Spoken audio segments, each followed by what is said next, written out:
So thank you for joining us in the bonus session of the Back to the Future of Work series. In today's session, we're joined by Pete Colby from Pragmatism, who's one of the Guardian family and one of our close connections that helps out some of you. So, some of you will be familiar with Pete, and for those of you that aren't, I thought it'd be helpful to welcome Pete and also let him introduce himself. Brilliant. Well, thank you, Nickie, and it's lovely to hear that I'm part of the Guardian family. It gives me a warm feeling. So just to go through what I've said we'll talk about today, and I'll just get the technology working first, because I do things slightly differently in that I do the slides on the background. So Really impressive. Thank you. It's like a weatherman or one of those. What do you call it for deaf people when they're doing the sign language and things like that. So yeah, it's really about the art of conversation. So what I want to talk about today is a bit about me. So I will introduce myself. I'll try not to bore you for too long with that stuff, but really talk a bit about mediation and a little bit about how that works and some of the things that we use in mediation. Anybody that knows me, and you know, Nickie, I talk about root cause all the time, and I know you do as well. So want to touch on root cause. Culture, we all talk about culture a lot, and obviously some of the things that I get involved in as a mediator have a direct impact on culture. But the main issue that I want to talk about really is difficult employees and dealing with difficult employees, because they are one of the issues that we all have to deal with sometimes as leaders and business owners, etc. So I'm going to bore you a little bit about me. You will see this come up every so often, so that'll be my trigger to say any questions that are coming through, etc. So I assume we have not got any yet, so I'll kick off and tell you a little bit about myself. So above my head, which is the right place to be, is my daughter Millie and my wife Liz, and just to say that they're obviously, as they are for most people, the most important thing in my world and always will be. I'm a bit of an animal freak. I've actually had most animals that you can keep as pets in my time. Not got them all here, but I keep dogs and rescue chickens at the moment, and that's a picture of some ferrets that I used to keep. I'm a Yorkshireman, so got to keep ferrets. So to the Yorkshire element, this is the world famous football emblem, which is Doncaster Rovers. I'm a Donny lad. And I also like a bit of travel. So this photo here is, as you can tell, it's more than a few years ago, but that's me traveling in India. And then the boring... More hair there, Pete. Sorry? You had more hair there. Yeah, people have likened it to, the best one was Owen, what's his name? Wilson. Owen Wilson. I was okay with that, but other people say Shaggy from Scooby-Doo. So We'll go with Owen Wilson. Yeah, Owen Wilson, definitely. The boring bit about me is I'm a mediator. CMC is Civil Mediation Council, so I do civil, commercial, and workplace mediation. And HR-wise, I've got a master's in HR, and I'm a fellow with the CIPD. So, if you don't mind, I'm just going to, if you indulge me just for a few minutes, I'm just going to take you through my career history, and that's because in mediation, it's useful for me to have seen things from a few different angles, and I find it's useful to talk about myself for a while. So, like most people do, I left school at 16 and started making false teeth. I was only in that job a few months because actually my boss at the time bullied me. So if I did something wrong, he would physically punch me around the head, which is was my first experience of working for somebody, which is not the best start in your career. So I soon left there. I then started studying accountancy and worked in Doncaster Council in a finance department, and it wasn't for me. So I left there. I just didn't know what I wanted to do. So I was 19 and I just went traveling. I was 19 when I went, 21 when I came back, mainly India, Australia, Southeast Asia. So that was great. I had no money when I came back, so I got a job packing boxes in a warehouse, initially just for Christmas. Stayed there actually for about 3 years. Became warehouse supervisor and all this good stuff. Met a lovely girl who became my first wife actually. and this is my second wife, and we bought a house together, and we were mortgaged to the hilt. Show you how long ago it was. It was £22,800, that house. And yeah, and things were great. And then only 3 months after buying that house, they announced the site closure, and I was made redundant. And it was the most devastating thing that could have happened to me at that time. So to experience that, given what a lot of employers are going through at the minute, was in hindsight a good thing, but not at the time. But my boss here at this job was totally the opposite to this boss, and had a good conversation with me and said, well, you left school quite early, not that many qualifications, you've probably got a bit about you, so why don't you up your qualifications? But I had a mortgage to pay, so what I did was I studied at night. I studied during the day and worked at night in a food distribution place, which was shattering, but it paid the mortgage and it upped the qualifications.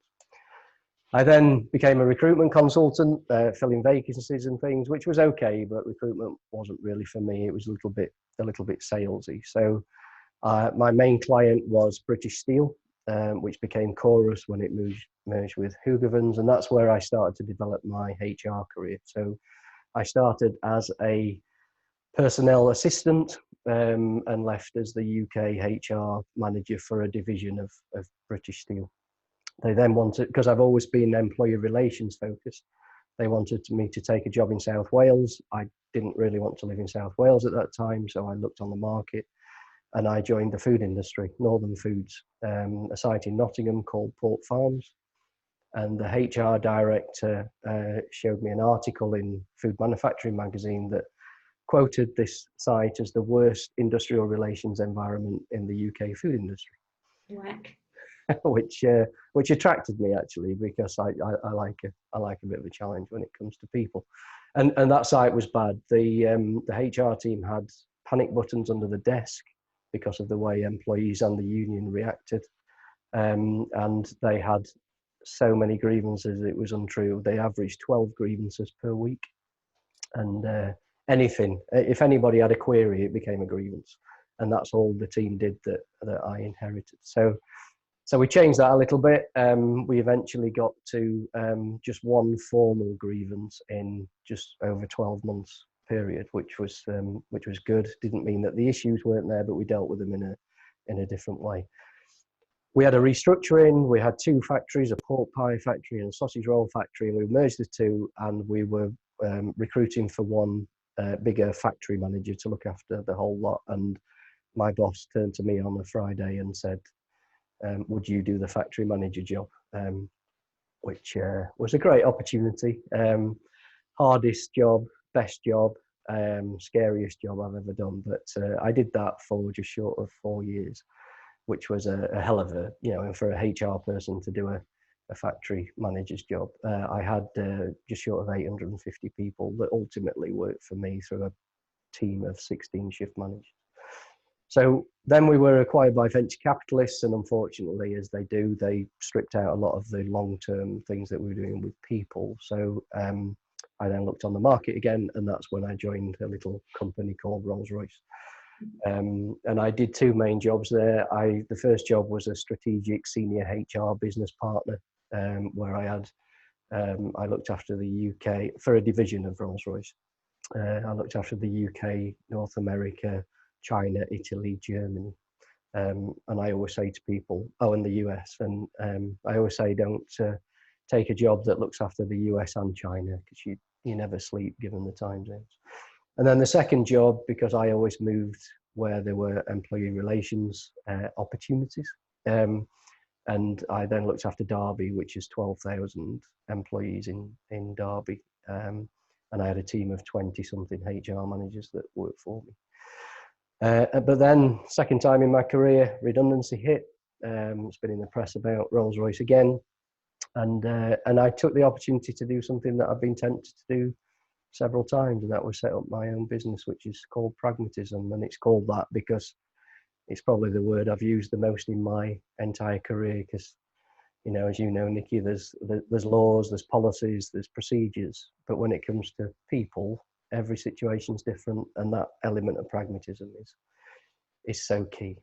It's a So perfect word for your business, Pete, because in all of the dealings that I've had with you, you take that approach. It's perfect. So well done you for coming up with that name. yeah, and it wasn't taken on Company's House, which is fantastic. So that's me. So mediation then. There are three main elements to mediation, or the benefits of mediation, and that's really the time that it takes to go through a dispute. Grievances can take, in some cases, years, in most cases, months. But certainly when you get into tribunals and court action, if it's commercial, etc., then it literally can take a year. What's the current lead time, Nickie? About a year? It is about a year, yeah. And I think with the coronavirus putting a dampener on lots of hearings that were scheduled, they've been pushed back now to some of the simple hearings are online, or they're doing the preliminary hearings by telephone. Yeah, everyone's in person, and you're looking at least a year now. Yeah, mediation usually takes a day, so a significant time difference. Cost, if things are going to employment tribunal, or in commercial world, if they're going to the courts, the cost that people pay in legal fees, etc. And I know you guys at Guardian are really keen on resolving things as soon as possible, and some lawyers are not. Some lawyers are out to maximise their income and want them to go to court, etc. I think as well as that, Pete, as well as the legal fees, it's the management time involved in preparing for that case and appearing at a tribunal hearing a year or so later. To jog the memories in terms of what they said or did a year or 18 months ago. Exactly. And creating the lovely bundles and the time that they've spent previous to that in grievances and all this lot. And it's, for me, that's completely wasted time. But this lady in the middle is the stress. Anybody who's been involved in a dispute, the sleepless nights, the impact on family, the can't get it out of your head, constantly thinking about things. And when we come to resolutions in grievances, you can almost physically see the weight just lift off people's shoulders, because it's finally over. And that's the big thing for me. And one of the things I love about mediations is because it's without prejudice, i.e., as you know, Nickie, it's because we're in dispute, we can have without prejudice conversations. That means it's completely confidential in that mediation, and it can't be used in a court, it can't be used in a tribunal, or in any other formal procedure. So it means we've got really confidential conversations. And I always say to people, just tell me whatever's happening. Say it how you want, swear if you want to. I'm not bothered. I'm thick-skinned as well as thick-headed. So just say what you want. And half jokingly, I always say, unless you've broke the law, because obviously if they've broken the law, then I need to do something about that. But I always say to people, if you've broken the law, just don't tell me. And then anything else, it's just between us. And you can really have the proper conversations. So that's, that is, when I say the art of conversations, and, I whilst some things need mediation, a lot of things don't. And a lot of things can just, the art of conversation, I think, has been lost a little bit. So that's that. Positions versus interests is a key thing for us in mediation, but it applies to any situation in the workplace. People take positions, they take really entrenched positions, and the favorite saying is, it's all about the principle. And I had a commercial mediation once where a guy had bought a kitchen for 20 something thousand, and he was quite happy to spend at least 30,000, if not more, on legal fees to win. and you sort of, and even in commercial, I mean, in employment tribunals, as you know, it's very rare to get your costs back. But even in commercial situations, you don't get all your costs back, because the judge makes a judgment on what the legal fees should have been. So if he thinks it's 10 grand less than your fees actually were, you'll stand the 10 grand. So this guy was willing to pay probably double what he'd pay for the kitchen in leave, because it's all about the principle. And it's really about getting into their interests and why they're so annoyed, and why, and before you then start to come to solutions. But that breaking point between positions and interests is pretty key. Mm. So the other aspect to mention is cute dogs. Listening to understand is a really key thing, because there are three levels of listening in my book. There's that very low level where people just aren't listening. Usually when I'm talking, they're just, you know, on Facebook or whatever, and not listening. In a dispute, it's that more common element that people are listening, kind of, and they can hear that you're talking, but what they're listening for is that gap, that magic gap when you take a breath. Because what they're going to do then is tell you why you're wrong, or tell you their opinion. And that's not conducive to coming to some sort of resolution. So what we try and do in mediation is take them up a level and ask them to park that. They can bring it back, but we get them to park all their thoughts and opinions and why the other person's wrong, and listen to understand. And almost, I use a bit of a cartoon that I think you might have seen before. I'm not sure, Nickie, but I use a bit of a cartoon to help people to get round the other side and see it from their perspective. They can still go back to their side and have the same view, but just to see it. Then I'll come on to insights and things and how important that is. Any questions at this? We have got some questions, yes. So we had some questions that came through in preparation for this hearing.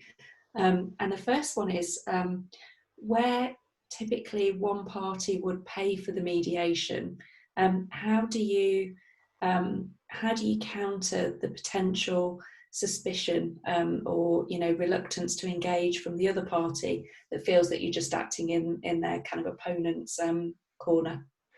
Yeah, it's a good question, and it does come up a lot. So I mean, in commercial world, they tend to split the fees, but in workplace, I've never done a workplace mediation where the employee has contributed to the cost. It's always the employer, obviously. So there always is that suspicion that, well, you're going to be on the company side. And part of the process that we do in mediations is, I don't believe in just turning up to a mediation and that's the first time they meet you.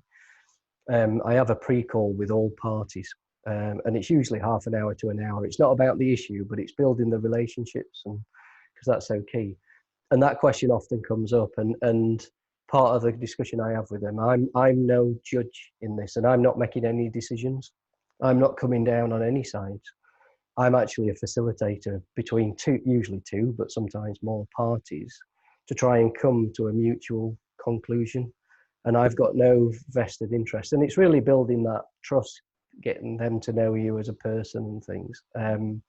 But it's such a key element, because it would never work if you were on one side. And sometimes the resolutions they come up with, I don't agree with. I'm thinking in the back of my head, I wouldn't do that if I were you, but it's their solution. If it works for those 2-3 people, great, it's a resolution.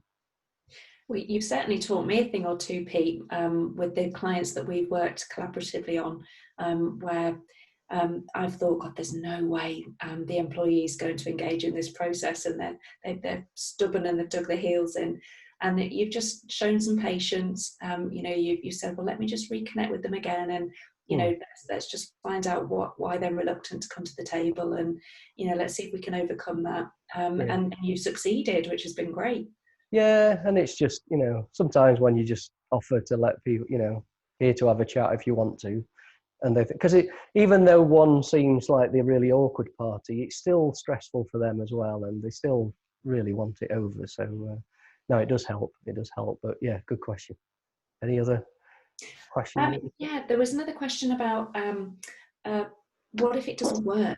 So what if you engage in mediation and you know, you don't reach a conclusion at the end of the session? What happens then?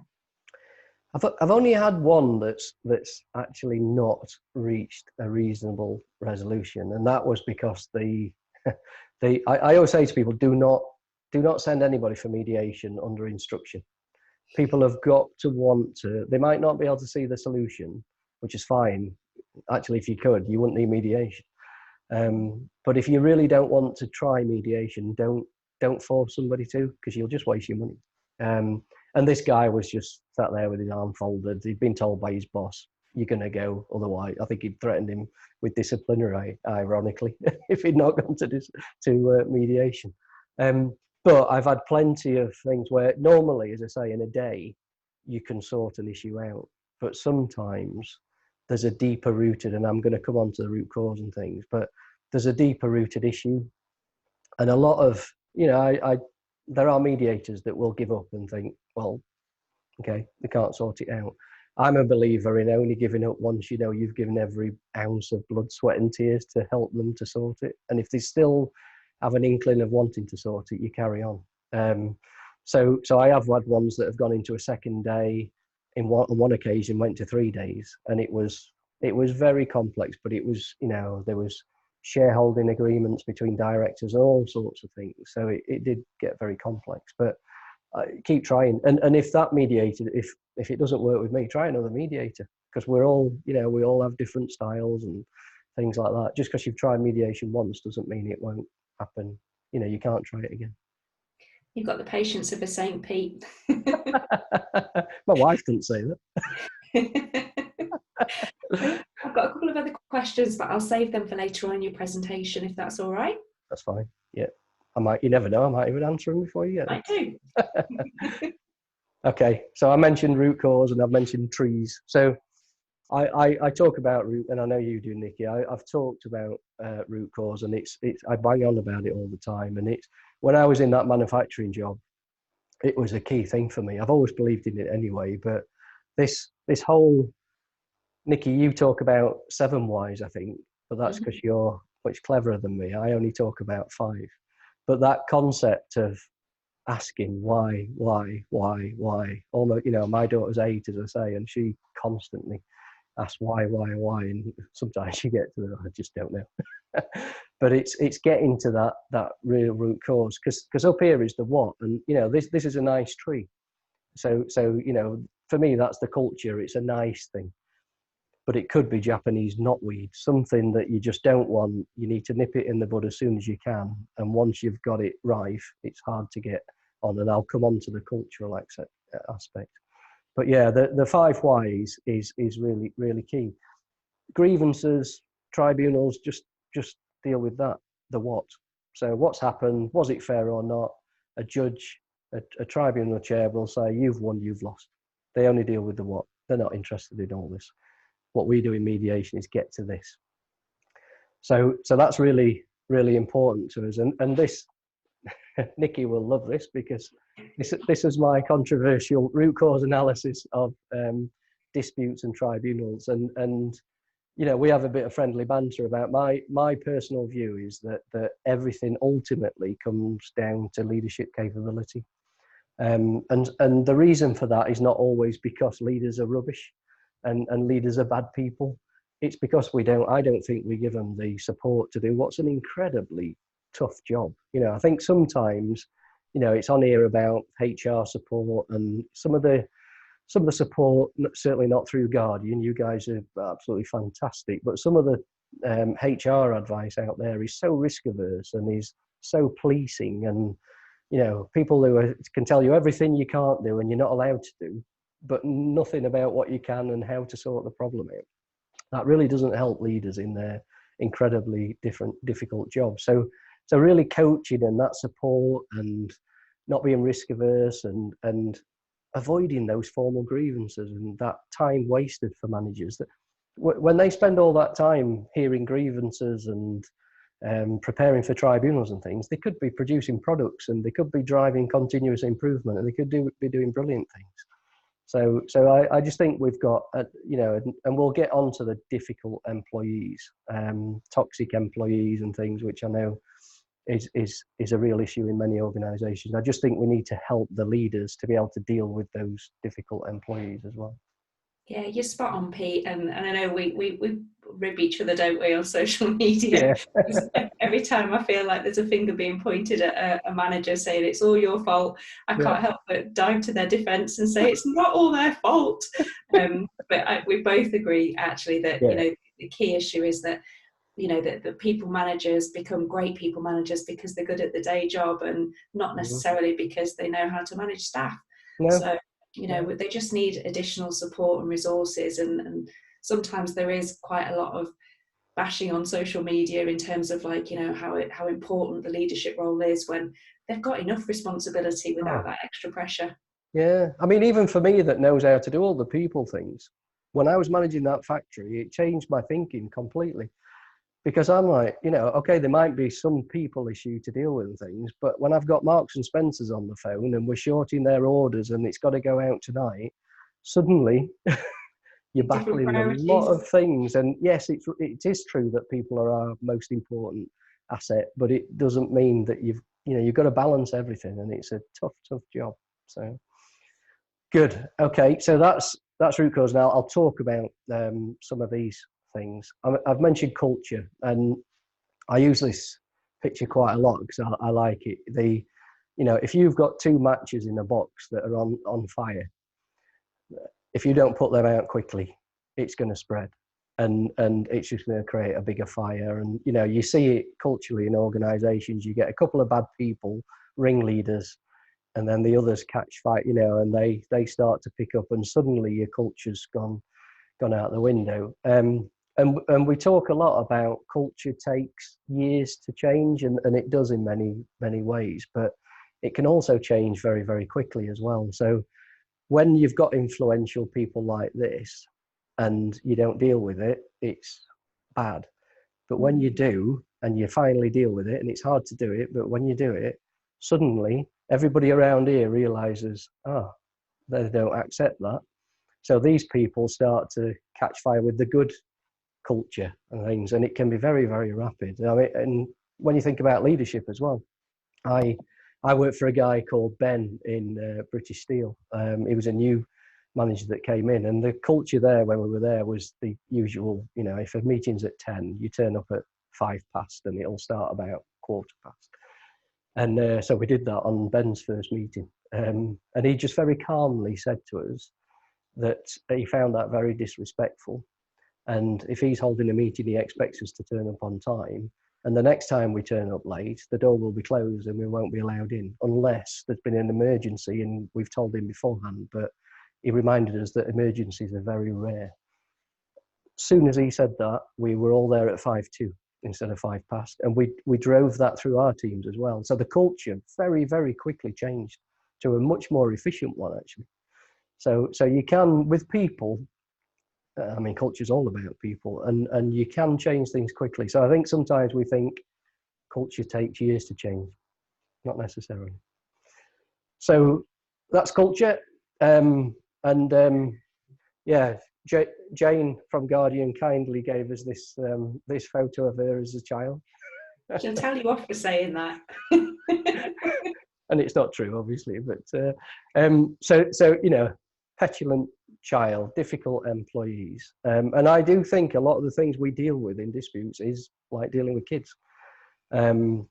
My wife and I have different approaches with Millie, and Millie would say I'm strict. I would say I deliver what I say, and if I draw a line and she crosses it, she gets the punishment. Liz will give her a second warning, and the final warning, and the final warning, and then a final warning, then final warning. And guess who she does things for more?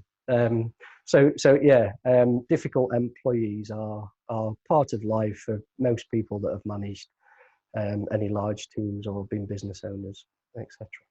So before I go on to some examples of difficult employee situations that I've dealt with, is there anything, Nickie, that at this stage that you want to ask? No, I think that was really clear. I think you've covered everything at this stage, Pete.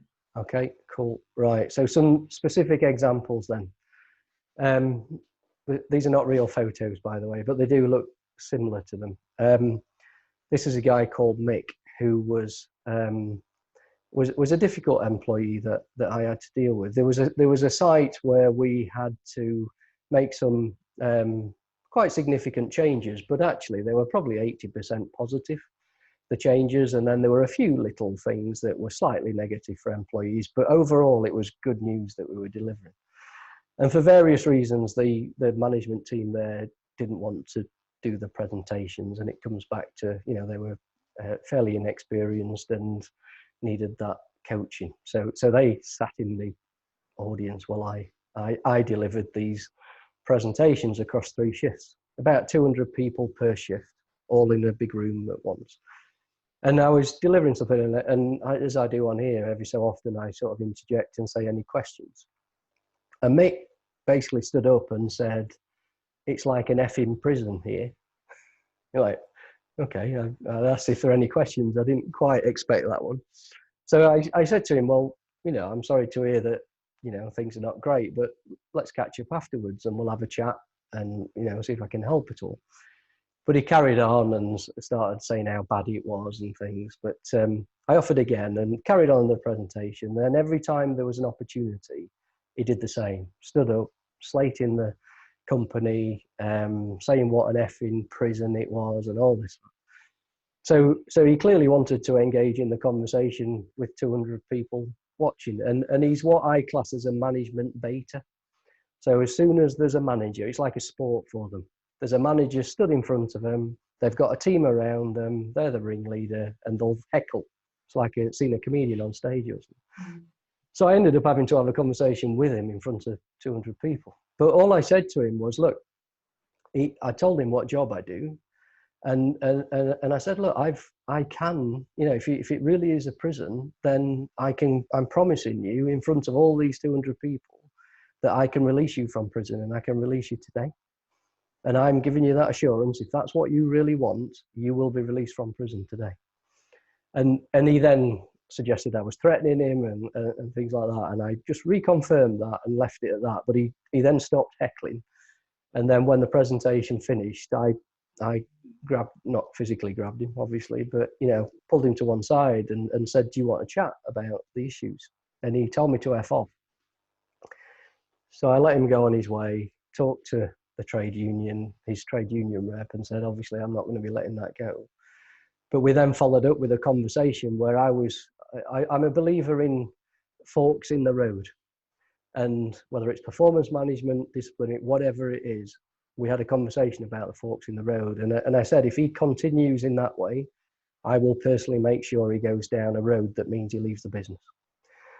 If he changes his behavior, I will help him to go down a good road, and hopefully it won't be a prison.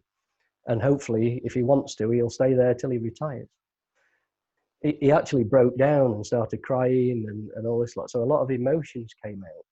But he didn't become the best employee in the world, but he stopped management baiting because somebody had stood up to him basically and had put him in his place, hopefully in the right way. But he was a toxic employee, and if he'd have carried on like that, he should not have stayed employed by that company for very much longer at all. Simple as that. But that was I've got the word discipline there with a capital D. That was discipline with a small d, because we had a disciplinary meeting as far as I'm concerned, and it corrected his behaviour. But we didn't need to have somebody taking notes and appeals and all this stuff. But it sorted it. So I think that's a really good point, Pete. And I think it's so common, isn't it? Where there are the management betas out there, and managers again get caught out because they rise to it and they get caught up in the emotion of it, and then some of them will, that are not familiar with how to handle that situation properly, might then all of a sudden, call it a disciplinary and might say, right, you're given a final written warning, just there and then. And so there is a fine line, and I think your experience stands you in good stead for that. It does, but what I would say to people who don't have that experience, that if that happens, you've got to let it ride, but then you don't let it go.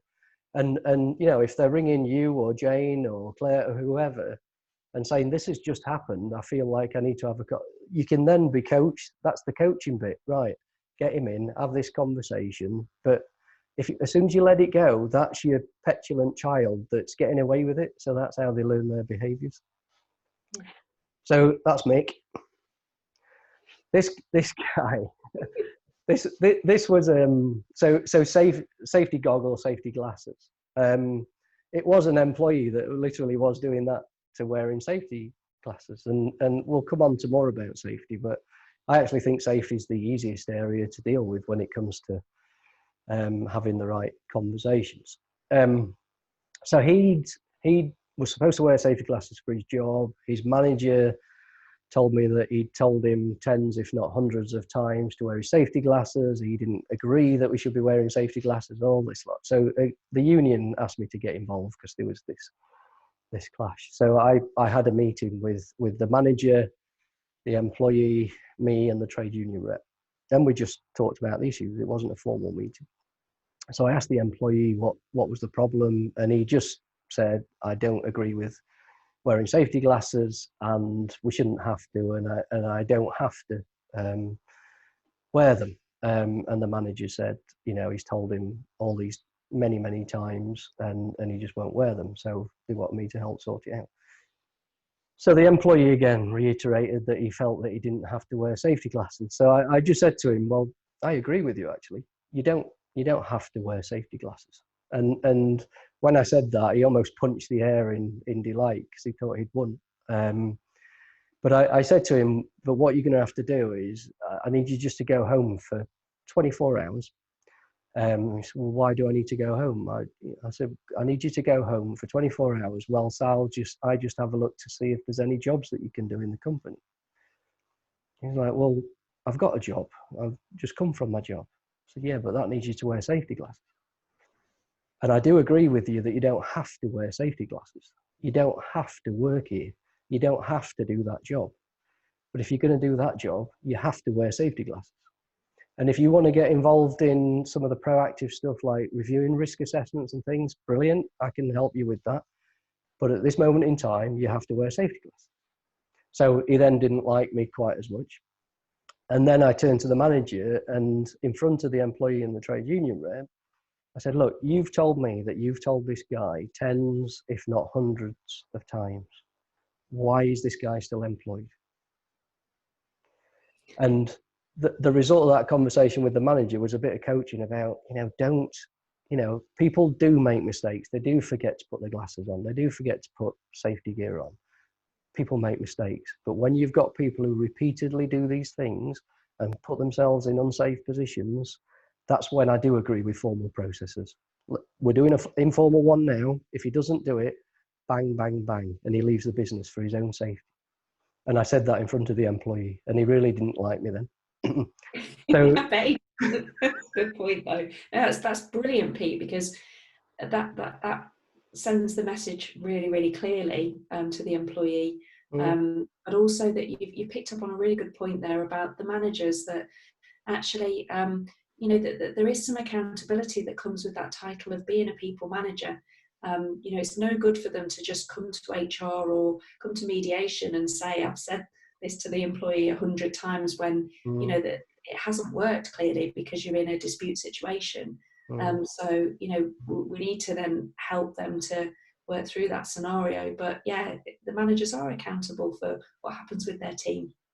They are. Unfortunately, some companies, one of the common things I hear in larger organisations that have got HR functions, I hear it from managers to say, it's with HR now. No, it's with you. You're the manager. You're accountable. It's your issue. It's your people. But it's almost, it's off my table now. It's with HR. The other thing, though, is I think some companies think that just somebody signing a contract for a management job means that they're going to be a really good manager. And it's not the case. People need the help and the support to do that. So yeah, it's accountability is a key thing. So yeah, that was this guy.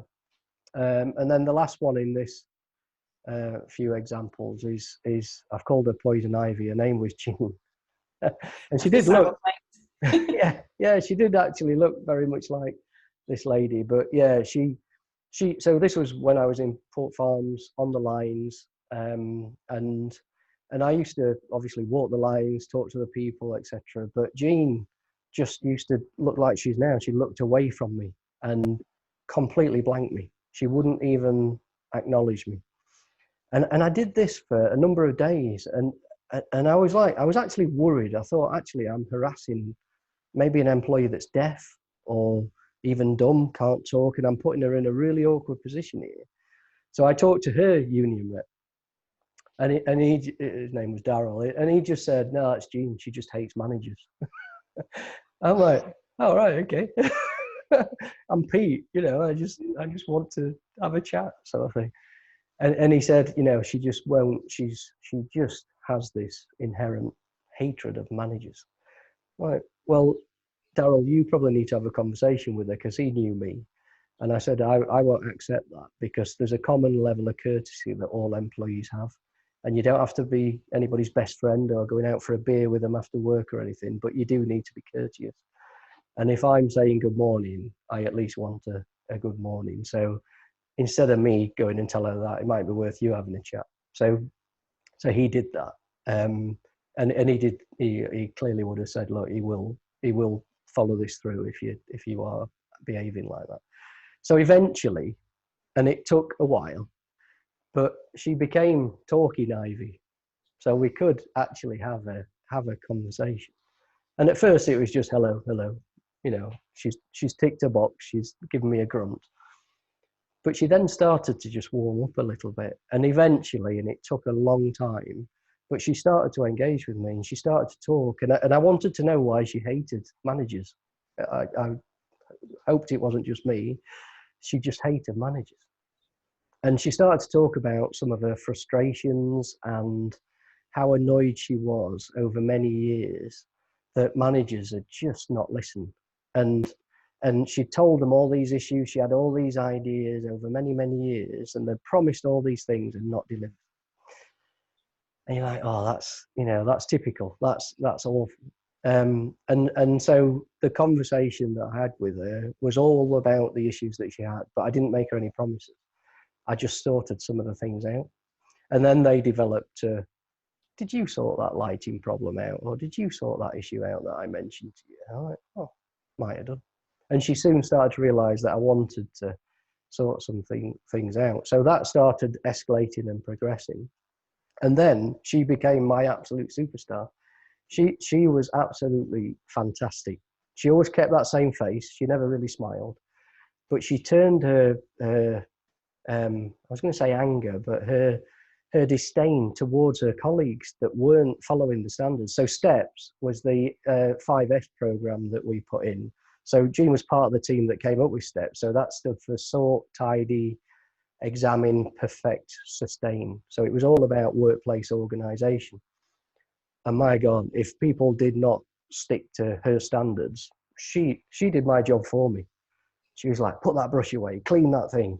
She was brilliant, absolutely brilliant. So, and she wore a STEPS t-shirt. She was a STEPS champion and she was absolutely fantastic. So an employee that seemed toxic, she was actually really well-meaning. She was just very, very frustrated.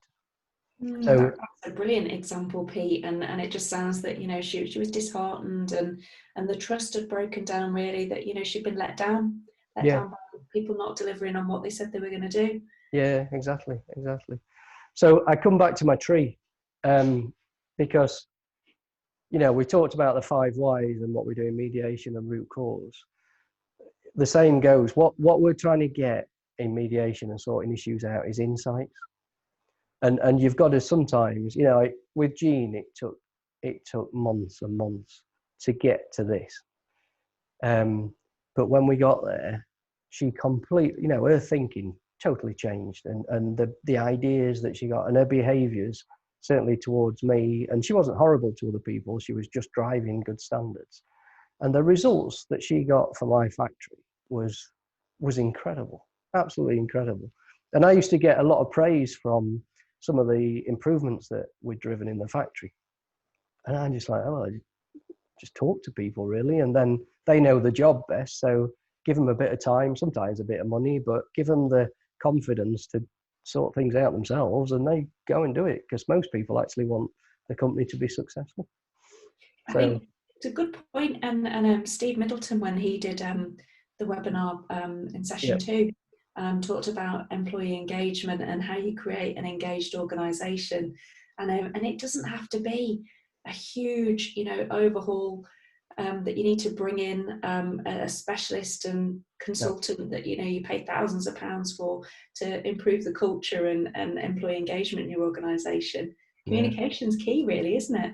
Yeah, your best consultants are around there doing the job at the minute. They know far better than anybody else what happens out there. And if you can get them, I mean, I won't go into it here, but I often talk about common goals and interests. That's another aspect that we look for in mediation. And, you know, as I say, most people want the company to be successful. If they don't, fork in the road, they need to go. If they do, brilliant. Let's harness their passion, etc. And a lot of people just come to do a good job, and that's all they want, and that's absolutely fine in my book. You know, you need your foot soldiers and your things, but as long as they've got the right attitude, then brilliant. So that's Jean. I've got some questions. I want to know if anybody's ever thumped you in mediation. Not in mediation, no. They did it in my first job as a 16-year-old. Yeah, I heard about that, boss. Yeah. No, and they don't. It's an unusual one, actually, because one of the things in mediation is there's obviously these really emotive things that are making people fall out, and in workplace mediation we spend at least the first half separate. And I get them to have that really awkward conversation. So they might want to kill each other at first or thump each other, but they don't me, hopefully. And because they're having that conversation with me and I'm a neutral party, and what I do is if I think there's something worth sharing with the other party, because obviously it's confidential, I'll ask their permission, and usually they'll say yeah. So I'll share that with them, and they start having the really difficult conversations, but they're not in the same room, they're not together. And so we get the really, really emotive stuff out. But the amount of times I get an apology because somebody's ranted and all this lot, and then they'll say, oh, I'm sorry, I know it's not you. Like, it's fine. I want them to do all that. I want them to get it all out. But no, I've never been thumped. The closest I've ever been, and you learn lessons in your career, don't you? When I was in British Steel, I announced a site closure. And again, I was in a room it was a big room. There's probably about 100 people in there. And I made the mistake of going to the back of the room. And I announced the closure and everybody's jobs were at risk of redundancy. And the door was the opposite side of the room and they wouldn't let me out. So it was a bit of a hostage situation. So yeah, one tip is if you're ever giving bad news, be by the door. That's a brilliant tip. I'm going to share that one, definitely. Oh my goodness me. Wow. The other thing with the way the world is at the moment, with people working from home and social distancing and people being on furlough, how are you finding mediation at the moment online? Is it working as well, using tools like Zoom and Teams as it would face to face? It is, and I only use Zoom. Because I'm not clever enough to learn all these different technologies, but Zoom, yeah, and I was fortunate in a way because I was driven down online mediation prior to lockdown, because I had a case where there was a lawyer it was a commercial case. There was a lawyer in California, an employee in Spain, and an employee in the UK. And I tried to convince the company that we should do it in California, but it didn't. Well, they said yes, but they wouldn't pay my travel expenses. So I thought, well, it's not worth it. So that drove me down to doing online. And yeah, it's as long as you can use the technology and, breakout rooms and waiting rooms and all this good stuff, it works very well. And in many ways, a lot better. So the benefits for the employees or the parties involved are sometimes if you're in a stuffy neutral hotel or you're in the company's premises, they can't really relax. But when they're in their own home, they can. And there are many breaks in mediation, not for me, but for the parties, because whilst I'm spending an hour with one person, the other one's got an hour break, even though I give them things to think about. But they can go and make a cuppa in their own kitchen. And they're just in a more relaxed atmosphere. You don't lose as much on body language as people think, because body language is, you can see me waving my arms around and things. You don't normally get the body language from looking at people's legs, and if you were, I would suggest you're probably being slightly inappropriate anyway. So you don't lose as much on that. So there are real benefits for the people involved. For the client, there's cost benefits. So, you know, if I have to travel 200 miles to a mediation, I am going to charge for traveling. Probably means I need to stay overnight as well if it's a 10-hour day or something. And sometimes if companies have not got, because we need at least 2 very confidential rooms, sometimes they have to book rooms in hotels and things. So the cost element can be significantly reduced by doing online mediation. And then the time factor as well, you know, as long as everybody's available, you could switch it on within half an hour if you really wanted to. So, no, I've not thought about some of those advantages. And yeah, they make perfect sense really in terms of how you've got the focus as well, because obviously as we're having this conversation, you know, I'm looking at the screen, I'm looking at you, so all my attention's on you, and I, you know, it maybe I you know, it will avoid some of the distractions as well that perhaps happen. yeah, absolutely. Good. Okay, right. So last section really is about why versus what. Because you saw the tree about the 5 whys and the what at the top, and for me, too often we deal with the what and not the why. So just to give you an example here, again, it's safety glasses, but this time it was safety glasses and smoking. So we had a site that was wasn't just one individual that was struggling to wear safety glasses. It was a cultural thing. But we also had a fire. We had a small fire where when the wind blows litter into a corner, somebody had been having a sneaky fag, not in the smoking shelter, but around this corner, and they'd put the fag butt in there, and it caught fire. And they were lucky the fire was extinguished, but not far from the fire was some gas bottles, and we all know what, if gas cylinders catch fire, we all know what that could mean. So it was really quite a serious issue. So the HR manager worked for me, the health and safety manager was working with the HR manager, and I asked the question, well, what are you doing? And they said, we've got disciplinary notices up. If you don't comply to safety regulations, safety notices, then you will be disciplined. And so I said, well, since this fire, then what have you been doing as a result? And they said, we've put more notices up and bigger notices, and we're using capital letters, and we're really, really emphasizing the disciplinary action. And that led to a conversation about you're dealing with the what and not the why. So again, and it comes back to coaching. So I ended up in front of the workforce again, and I showed them 2 videos, and just a bit of a warning shot here. The first video is it's harrowing, but it's not too gruesome. But the second video was very gruesome. So I've only put a photo of that on, but if anybody's really, really, really squeamish, then you might not even want to look at the photo. I think most people will be fine. But if I start with the smoking issue, I stood up in front of the workforce and explained why they need to smoke in the right places and some of the consequences that you can have. So this is a 3-minute video. There's no sound, but it's the 1985 Bradford fire disaster in a football stadium where people live on ITV saw 56 people perish live on TV. And when I shown this, a lot of the younger people said, this is not real, surely. I'm like, yeah, it's absolutely real. It was live footage, and all from a cigarette. So I'll just disappear off screen while I just show this.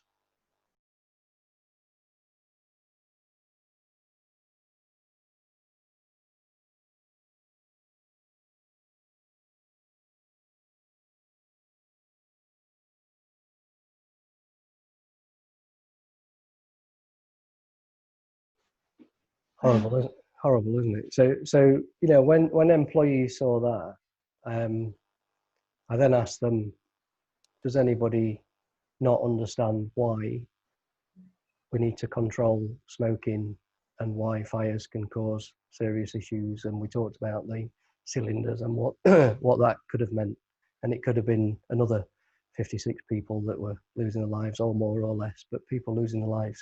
And we talked about those 56 people you know, who waved goodbye to their family. They were only going to a football match, see them in a few hours, and that was the last time they'd ever seen them.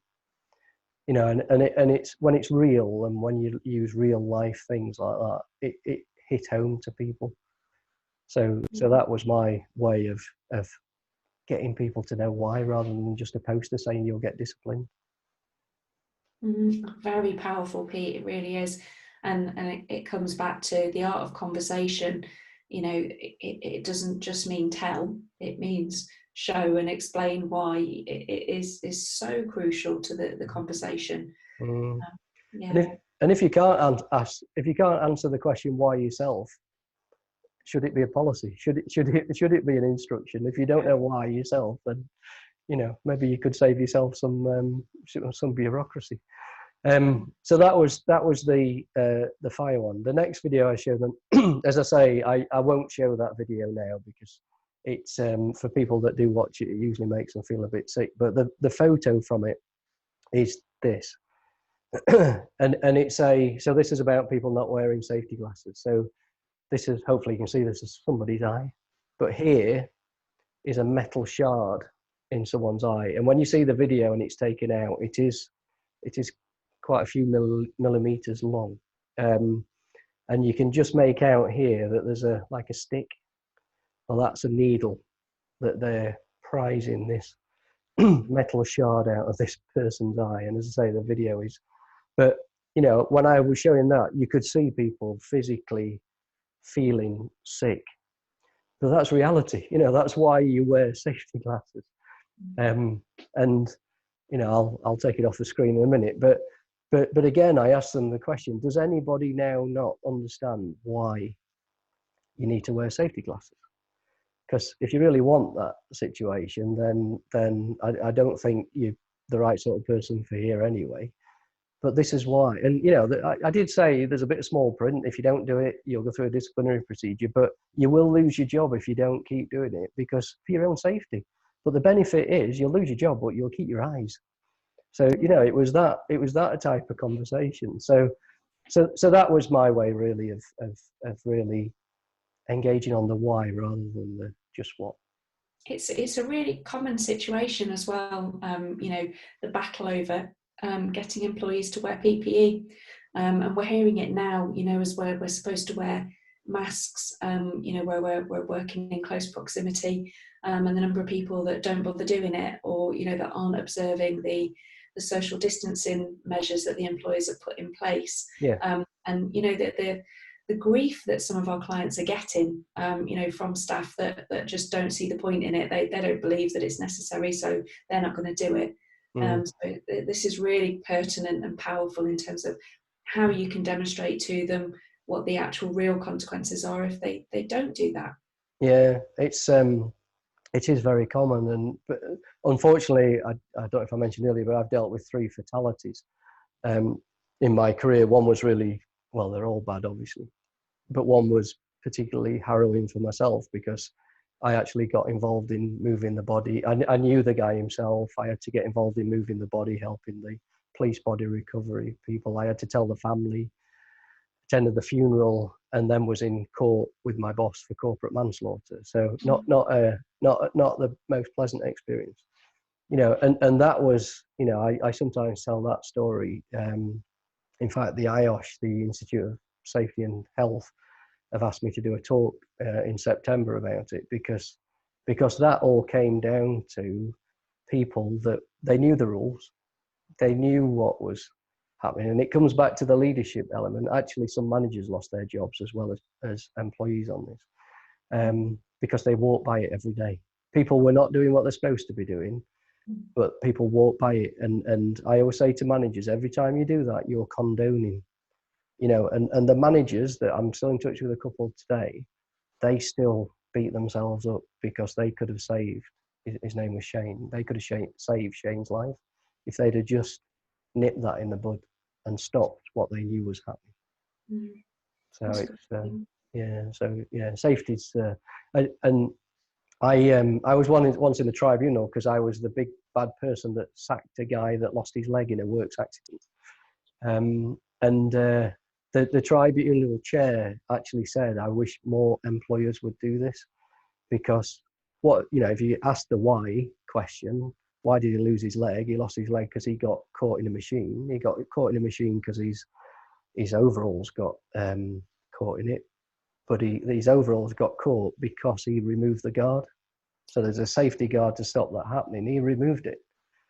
So gross misconduct. He was very unlucky to lose his leg, but he was incredibly lucky to keep his life. But he was never going to keep his job having done that. And people thought I was really unfair because he'd lost his leg. I'm like, well, no, he put himself at risk, he put his own life at risk, and other people's lives at risk. You can't have people doing that. Fairly simple in my book. But, obviously we do all the investigations and all that good stuff, but you make a reasonable decision. And yeah, so tough stuff. But I think safety is the easier area because it's pretty black and white, isn't it? If they're the rules, they're the rules. Get employees involved in influence. If they don't agree with them, get them involved in the risk assessments. And if we need to change risk assessments, great, get them involved. But until it changes, I don't agree with some 30-mile-an-hour limits. I could probably lobby whoever you lobby to try and get it changed to 40, but until it is changed to 40, it's 30. And if I do 35, I'll get a speeding ticket. And if I do that 4 times, I'll lose my license. Fairly simple. Good analogy. So yeah, let me take that photo off. Yeah, thank you for that. So that's the end of what. So there's my phone number, email address, and website address. And just to end on a couple of things that we do. It was a few weeks ago, but I ended up doing it. It came to 55 in the end. Just not sort of legislative tips, but practical things. I was talking about car parking and all sorts of things, but I've got a document of 55. So if anybody wants those, happy to send them if they drop me an email. We do some training and Jane from Guardian was on it a couple of weeks ago, and we do training on actually avoiding formal grievances by using a few techniques that we use in mediation. So it's not accrediting you as a mediator as such, but it's giving you some of the techniques that might help to avoid all those, waste of time, formal grievances when you can sort things out informally. And then, as most organisations we have an email subscribe list where we send, I do lots of video tips and various tips and send those out every month, and we're on social media. LinkedIn is the main one for me, but that's it really, unless there's any more questions. Pete, that was fantastic. Thank you so much. I think that the information that you've given, there's certainly some key takeaways there. The information that you've shared with us, the 55 top tips are really good. I've been through those. Jane sings your praises following the course, although she made me giggle because she said at one point where you were moving around the screen, you were on a chair. So she said that she was giggling at you. Yeah, I did that one on the chair because it's 3 hours and I'm getting old, so I did that on the chair. So yeah, on wheels. So I'm just, because it is like being a weather forecaster with this type of way of doing it, and yeah, I just kept whizzing across the screen. keep people's attention. Yeah, exactly. I would recommend to you all that you connect with Pete on LinkedIn. And if you didn't catch the email address, I will put it on the links at the bottom of the replay video. I just want to say, thank you. What a fantastic way to round off our series. We saved the best till last, clearly. Oh dear, don't say that. Thank you so much, Pete. And just really in terms of next steps, if you've learned anything that you want to implement in your business over the last couple of weeks whilst we've gone through this session, then please do get in touch. Myself, Jane and Claire will be happy to help you. We've also got Tim and Pete, and we've got Natalie from Breathe, and also Steve from Engagement Multiplier that we can connect you with if that's something that you want to pursue further. We're also running a plan starting on the 29th of June, the Workable Plan. So the course outline is basically to help you work out a plan for your business for the next 90 days. And then to help you with any watch outs before you then start to implement that plan. So if you're interested and you've not seen my posts on that already, then please do get in touch through the website, support@Guardian Online, and we'll more than happily share some more details with you. So thank you very much, Pete. No, you're very welcome. Enjoyed it. Thank you. Take care. Have a good day. All right. Take care. See you later. Thanks. Bye.